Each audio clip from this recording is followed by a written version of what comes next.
வணக்கம் சார் வால். ரொம்ப நேரம் ஆயிட்டோ, கொஞ்சம் வேலை இருந்துச்சு பாத்துக்கிடுங்க. இல்ல அண்ணாச்சி, இப்பதான் வந்தேன். சரி சரி உட்காருங்க. அப்புறம் என்ன சாப்பிடுறீங்க? இல்ல இல்ல பரவாயில்ல, எனக்கு ஒண்ணும் வேண்டாம். மொத்தமா ஒரு ஆட்டம் காட்டிட்டீங்க. ஐயோ அண்ணாச்சி, நீங்க தப்பா நினைச்சுக்க கூடாது. கம்பெனிக்குன்னு சில ரூல்ஸ் இருக்கு. எம்ப்ளாயிஸ் அதை மீறும் போது நான் பொறுப்பான இடத்துல இருந்துட்டு அப்படியே விட முடியாதுல்ல. நம்மள நம்பி அந்த பொறுப்புல உட்கார வச்சிருக்காங்க, நம்பிக்கையை காப்பாத்தணும்ல. உங்க கடமை உணர்ச்சியில என் மேல இருந்த கோவத்தையும் தீர்த்துட்டீங்களே. நீங்க இந்த மாதிரி எதுவும் தப்பா நினைச்சுக்க கூடாதுன்னு தான் ஸ்ட்ரைட்டா உங்களை பார்க்க நானே வந்திருக்கேன். இங்க பாருங்க, நீங்க எங்க கம்பெனியோட டாப் கிளைண்ட். தப்பு பண்ணவங்க மேல ஆக்ஷன் எடுக்க தான் நாங்க நினைச்சோம். அவங்க உங்க கடையில வாங்கினதுனால உங்க பேரும் சேர்ந்து வந்துருச்சு. எனக்கே ரொம்ப வருத்தம் தான், ஆனா என்னால ஒன்றும் பண்ண முடியல. ரொம்ப பொறுப்பா நடந்துகிட்டேன்னு சொல்ல வர்றீங்க. நீங்க இன்னும் கோபமா பேசுற மாதிரியே பேசுறீங்க. இன்ஃபேக்ட் கம்பெனி மேலிடத்துல கூட உங்ககிட்ட சாரி சொல்ல சொன்னாங்க. என்ன பண்றது, சில விஷயங்கள்லாம் கொஞ்சம் ப்ரொஃபஷனலா தான் நடக்க வேண்டியதா இருக்கு. ஆமா ஆமா, நீங்க இருக்க பதவி அப்படியாப்பட்ட பதவி தான். அதேதான் ஆச்சு. ரஜினி இப்போ வேலையில இல்ல, அது அபிஷியலா எடுக்கப்பட்ட முடிவு. அதுக்காக நம்ம பிசினஸ் இல்லைன்னு ஆயிடாது இல்ல. ஆல்ரெடி ஸ்டார்ட் பண்ண ப்ராஜெக்ட்லாம் அப்படியே பாதியிலே நிக்குது. பண்ணிரலாம். நீங்க இன்னும் நிறைய பிரான்ச்சஸ்லாம் ஓபன் பண்ண போறதா கேள்விப்பட்டேன். அதுக்குள்ள நியூஸ் வந்துருச்சா? இன்னும் 4 பிரான்ச் ஓபன் பண்ண போறோம். அதுக்கான விளம்பரத்துக்கு கூட 50 கோடி ஒதுக்கியாச்சு. வாவ், சூப்பர் அண்ணாச்சி, உங்க கைராசி அப்படி. இதே மாதிரி நீங்க இன்னும் நிறைய சக்சஸ் ஆகணும். ஆனா ஆட் மட்டும் நம்ம கம்பெனி தான், அதை மாத்தக்கூடாது. உங்களுக்கு என்ன வேணுமோ அதை கரெக்டா செஞ்சு கொடுத்துருவோம். பண்ணிரலாம், ஒன்னும் பிரச்சனை இல்ல. ஆனா என்ன சொல்லுங்க அண்ணாச்சி. இந்த கடை திறப்பு சம்பந்தமா நான் கொஞ்சம் பிஸியா இருப்பேன். என்னால இந்த விளம்பர வேலைகள்ல முழுசா இருந்து பார்த்து ஓகே பண்ண முடியாது. அதனால தனியா ஒரு டிபார்ட்மெண்ட் ஒதுக்கி பொறுப்பா ஒரு ஆளையும் போட்டாச்சு. நீங்க எதுவா இருந்தாலும் அவங்க கிட்டயே பேசிக்கங்க. ஃபேண்டாஸ்டிக் அண்ணாச்சி, நல்ல ஐடியா தான். அப்போ உங்களை நாங்க தொந்தரவு பண்ண வேண்டாம், எல்லா வேலையும் ஒரே நேரத்துல கரெக்டா நடந்துரும். ஆனா அவங்க எடுக்கிற முடிவு தான் உறுதியாவும் இறுதியாவும் இருக்கணும். அவங்க வார்த்தையும் என் வார்த்தையும் ஒண்ணுதான். அவங்க ஓகே சொன்னாதான் அது ஓகே, இல்லைனா நான் ஏத்துக்கவே மாட்டேன். என்னன்னாச்சு, உங்க எக்ஸ்பீரியன்ஸ்க்கு நிச்சயமா ஒரு திறமையான ஆளை தான் செலக்ட் பண்ணிருப்பீங்க. நீங்க சொன்ன மாதிரியே பாத்துக்கலாம். கொஞ்சம் இருங்க, நான் அவங்கள வர சொல்லிருக்கேன், பார்த்து பேசிட்டு போலாம். சரி, ஓகே.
அண்ணாச்சி,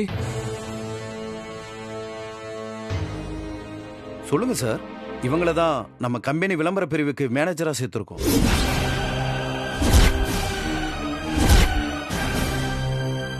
ஹலோ சார்.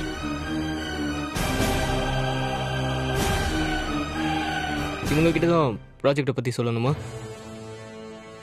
ஆமா, இவங்க பாத்துக்கிட்டு இருந்த வேலை போறதுக்கு நான் காரணமாயிட்டேன். அதுக்காக அப்படியே விட்டுற முடியாதுல்ல. அதான் நம்ம கம்பெனிலேயே வேலை போட்டு கொடுத்துட்டேன்.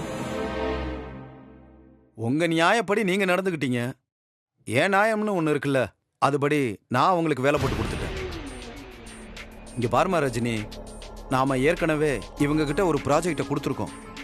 ஓ, இதுக்கப்புறமும் நம்ம பண்ண போற விளம்பர வேலைகள் எல்லாம் இவங்க கிட்ட கொடுக்கலாமா வேணாமாங்கிற வரைக்கும் இனிமே நீ தான் முடிவு பண்ணணும். பாத்துக்கமா. சரிங்க அண்ணாச்சி. பேசிக்கங்க சார். எனக்கு கொஞ்சம் அவசர வேலை இருக்கு, நான் கிளம்புறேன். நீங்க உட்காருங்க, உட்காருங்க.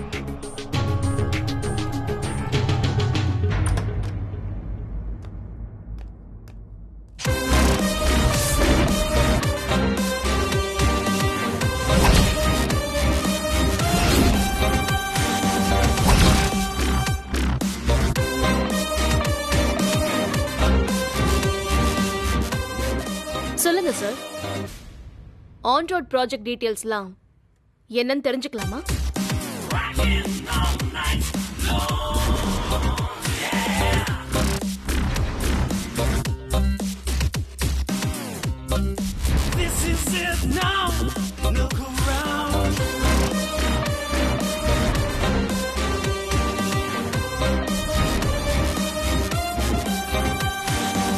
இந்த 2 கான்செப்டை தவிர 3வது ஒரு கான்செப்ட் ரெடி பண்ணியிருக்கோம் ரஜினி. ஹலோ, ரஜினியா? Do you know who I am? How dare you call me Rajini?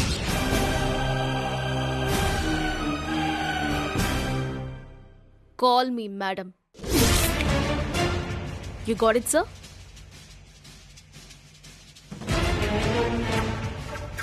Okay, now go ahead.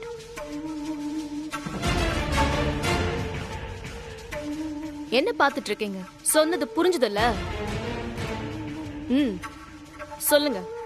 அந்த 3வது கான்செப்ட் என்ன? அந்த 3வது கான்செப்ட்ல கலர் தீம் கொண்டு வந்திருக்கோம் ரஜினி. மேடம்,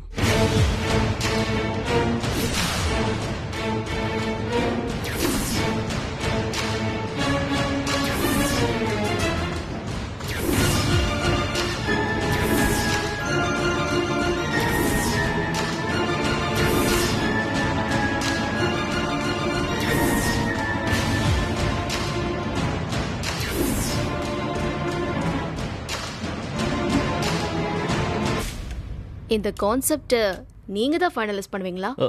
ஆமா. இவ்ளோ மட்டமான டேஸ்டா இருக்கு உங்களுக்கு. கிரியேட்டிவிட்டி ஸ்பெல்லிங்காவது தெரியுமா? உங்க 3 கான்செப்ட்டுமே ரிஜெக்டட். வேற புதுசா ஏதாவது ஃப்ரெஷ்ஷா யோசிக்க ட்ரை பண்ணுங்க. இந்த மாதிரி நல்ல விஷயங்கள்லாம் யோசிக்க முடியாதுன்னா சொல்லுங்க, நாங்களே கான்செப்ட் தரோம். நீங்க இப்போ கிளம்பலாம். Madam please.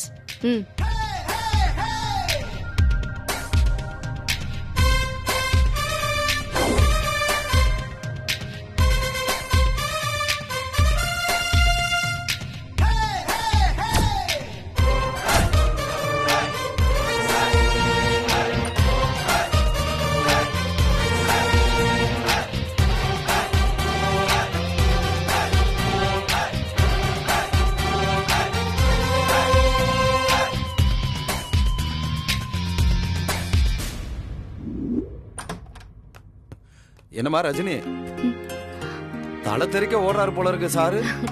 உட்காருமா, உட்காருமா. அண்ணாச்சி, நீங்க செஞ்ச உதவியை நான் மறக்கவே மாட்டேன். ரொம்ப நன்றி அண்ணாச்சி. விடுமா, என்னால உனக்கு எவ்வளவு பெரிய கஷ்டம் வந்திருக்கு. என் மனசு ஆற மாட்டேங்குதுமா. நான் சொல்றத கேளு. பேசாம நீ என் கம்பெனில வேலைக்கு சேர்ந்துரு. இல்ல அண்ணாச்சி, அன்னைக்கு சொல்றதா நான் இன்னைக்கும் சொல்றேன். இந்த நேரத்துல நான் இங்க வேலைக்கு சேர்ந்தா எல்லா பழியும் உண்மையாயிடும். அதோட நான் வேலை பார்த்த கம்பெனிக்கு எதிரா இங்க வந்து வேலை பார்த்த மாதிரி ஆயிடும். தப்பா நினைச்சுக்காதீங்க. சீக்கிரமா உனக்கு நல்ல வழி பிறக்குமா. நீ கவலைப்படாம தைரியமா போயிட்டு வா. எந்த உதவி வேணும்னாலும் சொல்லு. ரொம்ப நன்றி அண்ணாச்சி. போயிட்டு வா. நான் கிளம்புறேன்.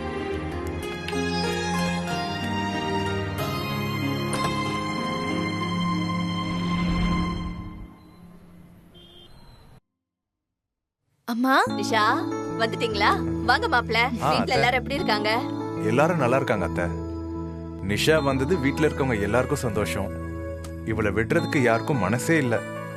நிஷா அங்க எல்லாரையும் அப்படி பாத்துப்பால. சம்மந்தி அம்மா என்ன பாக்கும் போதெல்லாம் நிஷா எங்க வீட்ல இருக்கிற எல்லாரையும் நல்லா பாத்துப்பான்னு சொல்லிட்டே இருப்பாங்க.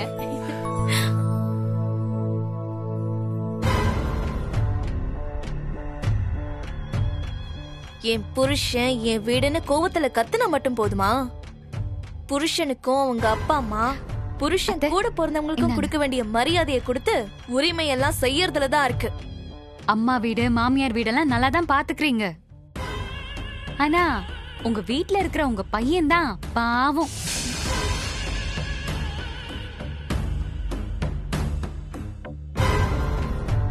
ஏன் பையனா? ஆமா, வெரி கியூட் பாய். எவ்வளவு அழகா மரியாதையோட பேசுறான் தெரியுமா? கோச் வீட்ல தானே விட்டுட்டு வந்திருக்கீங்க. அவரு நல்ல ஹாபிட்ஸ் தான் சொல்லி கொடுத்திருக்காரு. நீ அவன்கிட்ட பேசுனியா? ஆமா மாப்ள, என் மொபைல்ல தான் வீடியோ கால்ல கூப்பிட்டான். கடைசியில என்கிட்ட பேசவே இல்ல. அத்தை அத்தைன்னு ராதிகாவை விடவே இல்ல. எவ்வளவு பாசமா பேசினான் தெரியுமா? அத விடுங்கத்த. அம்மாவையும் அப்பாவையும் மிஸ் பண்றேன்னு எவ்வளவு ஃபீல் பண்ணா. பாவம். அந்த மாதிரி ஒரு பையனை விட்டுட்டு நீங்க எப்படிதான் இங்க இருக்கீங்களோ? ஆள் கூட ரொம்ப துரும்ப அழைச்சிட்டா நிஷா. அரவிந்த் மாமாக்கும் உங்களுக்கும் தான் கல்யாணம் முடிஞ்சிருச்சுல்ல, இன்னும் ஏன் அம்மா அங்கேயே இருக்காங்கன்னு கூட கேட்டான். அவ்வளோ பாவமா இருந்துச்சு. உங்க அப்பா அம்மாவை சீக்கிரமே நான் யுஎஸ்க்கு அனுப்பி வைக்கிறேன்னு அவனுக்கு ப்ராமிஸ் பண்ணிருக்கேன்.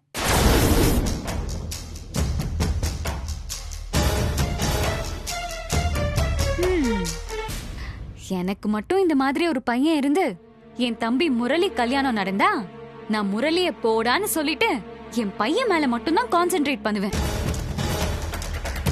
புள்ளைய விட முக்கியம் வேற எதுவும் கிடையாது. என்னத்த? ஆமாமா ராதிகா, நீ இப்படி பேசுறது எனக்கு எவ்வளவு சந்தோஷமா இருக்கு தெரியுமா? இத பாரு, சீக்கிரமா ஒரு பேர குழந்தை இந்த வீட்டுக்கு வரணும். போங்கத்த. சரிங்க அத்தை, எனக்கு பசிக்குது, நீங்களும் வாங்க சாப்பிடலாம். சரிம்மா, நீ போ, நான் வரேன்.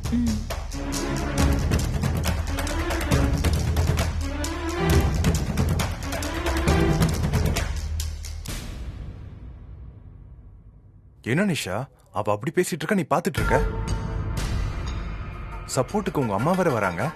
உங்களுக்கு புரியலையா? அவ எங்க அம்மா சப்போர்ட்டோட என்ன இந்த வீட்டை விட்டு பேக்கப் பண்ணிடுவேன்னு சொல்லாம சொல்லிட்டு போறா. என் பையனை வச்சா கேம் ஆடுற? இனிமே நீ பேசவே கூடாது. உன் வாயில இருந்து பேச்சே வரக்கூடாது.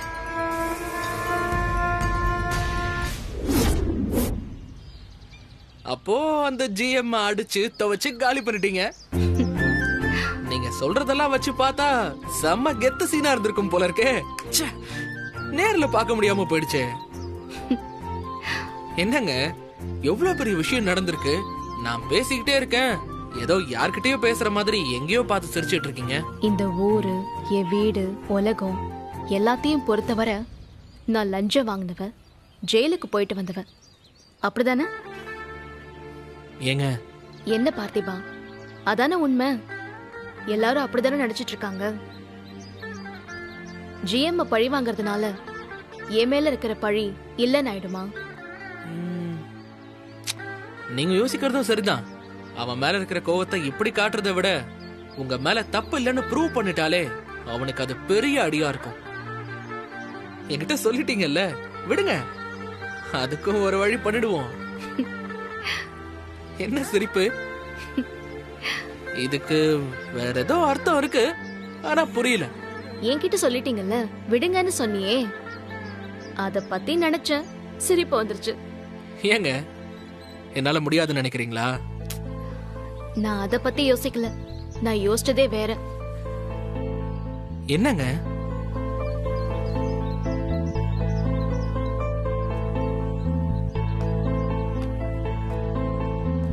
நான் ஏன் இதெல்லாம் உன்கிட்ட சொல்லிட்டு இருக்கேன்? நீ யாரு? நமக்கு யாருமே இல்ல, நாம சாய ஒரு தோள் கிடைக்காதான்னு மனசு ஏங்கும் போது கடவுளே அனுப்புன மாதிரி வந்து தோள் கொடுக்கற. அம்மாவுக்கு தான் தன் பிள்ளைங்களோட பசி தெரியும். எனக்கு பசிக்கும் போது ஒரு அம்மா மாதிரி சாப்பாடு வாங்கிட்டு வர. எப்போ எந்த இடத்துல நான் தலை குனிஞ்சு நிக்கிற சூழ்நிலை வருதோ அதே இடத்துல தலை தூக்கி கால் மேல கால் போட்டு உட்கார வச்சு என் மரியாதையை கூட்டி விடுற. என் மனசு கலங்கி நிக்கும் போதெல்லாம் ஒரே ஒரு சிரிப்புல என்ன தெளிவாக்கிடுற.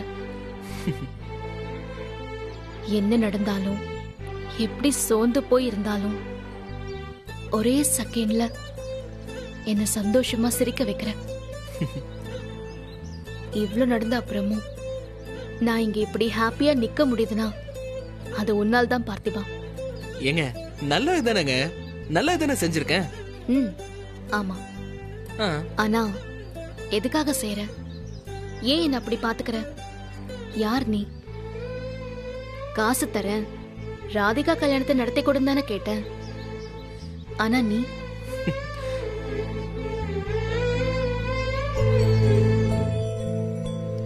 இப்போ எனக்கு ஒரு சிரிப்புக்கு அர்த்தம் தெரியல. உன் மனசுல என்ன இருக்குன்னு எனக்கு புரியல.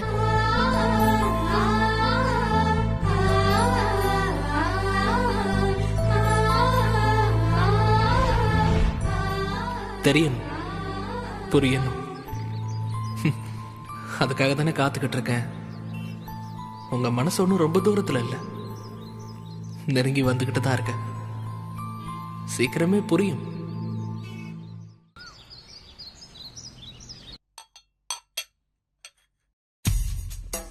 அம்மா, உங்க தட்டு உங்க கிளாஸ்மா.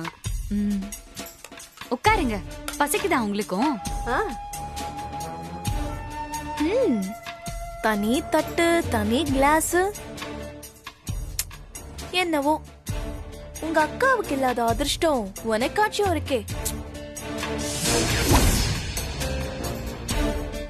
அதான் உங்க பெரிய அக்கா கல்யாணம் ஆகி வீட்டோடயே இருக்காங்கல்ல. என் மேல அக்கறை வச்சு யூஎஸ் போங்கன்னு நீ சொல்ற மாதிரி சொல்றதுக்கு உன் தம்பி பொண்டாட்டி எப்ப வருவாளோ? நிஷா, என்னம்மா, நான் உங்களை பத்தி தானே பெருமையா சொல்லிட்டு இருக்கேன். அப்புறம் ரஜினி பாவம், அவளோட வாழ்க்கைய உனக்கு விட்டு கொடுத்துட்டா.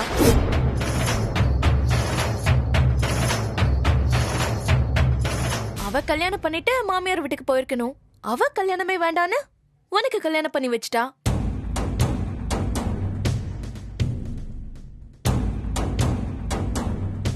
அவங்க ரெண்டு பேருக்குமே கிடைக்காத பெரிய அதிர்ஷ்டம் உனக்கு கிடைச்சிருக்கு. எங்க அம்மா மாதிரி சூப்பரான, அன்பான, ஃப்ரெண்ட்லியான ஒரு மாமியார் கிடைச்சிருக்காங்க உனக்கு.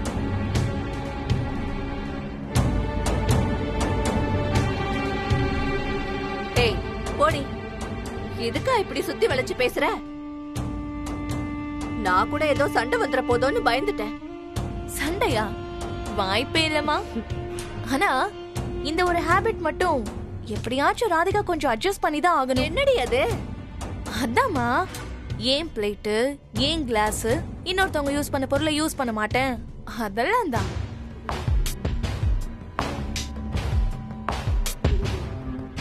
அத நான் யாருக்காகவும் எதுக்காகவும் மாத்திக்க மாட்டேன். அப்படி இல்ல ராதிகா, உனக்கே தெரியாம ஒரு செகண்ட் ஹேண்ட் பொருளை நீ யூஸ் பண்ணிட்டு தான் இருக்க.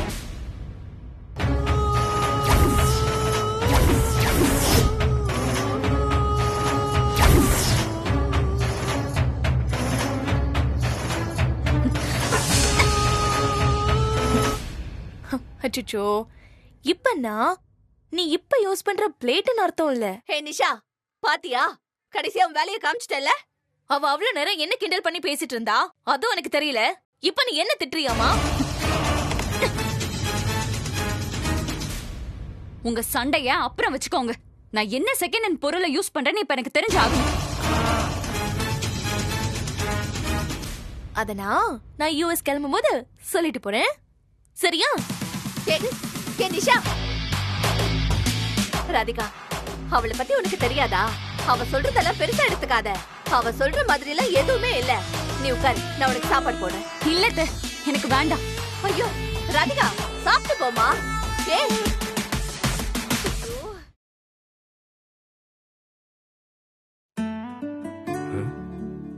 தூங்கிட்டாளா? என்ன அதுக்குள்ளே தூங்கிட்டா?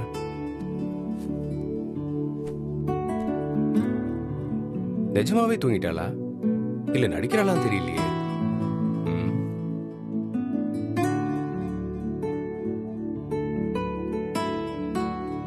தூங்கிட்டு தான் இருக்கா. அப்பாடா.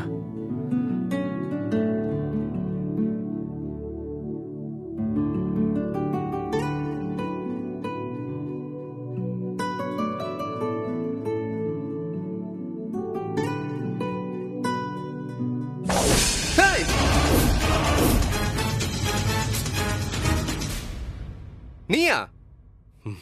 ஒரு செகண்ட் பதறிட்டேன் தெரியுமா? நல்லா தூங்கிட்டு தானே இருந்த. எதுக்கு இப்படி பேய் மாதிரி வந்து பக்கத்துல உட்காந்துருக்க? ஒரு செகண்ட் பயந்துட்டேன்.